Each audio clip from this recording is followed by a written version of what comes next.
જય શ્રી કૃષ્ણ. કારતક સુદ સાતમ એટલે જલારામ જયંતિ. સંત શ્રી જલારામનો જન્મ લોહાણા સમાજના ઠક્કર કુળમાં થયો હતો. બાળપણથી તે ખૂબ દયાળુ હતા. 16 વર્ષની ઉંમરે તેમના વીરબાઈ સાથે લગ્ન થયા હતા. વીરબાઈ પોતે પણ ખૂબ પરોપકારી હતા. બંને જણાએ મહેનત કરી સદાવ્રત શરૂ કર્યું.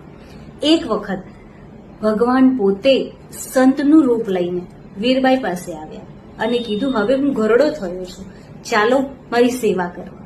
બંને પતિ પત્નીએ કોઈ પણ ખચકાટ કર્યા વગર વીરબાઈ પોતે ચાલી નીકળ્યા. આગળ જઈને સંત ગાયબ થઈ ગયા અને તેમની જોડી વીરબાઈને આપતા ગયા.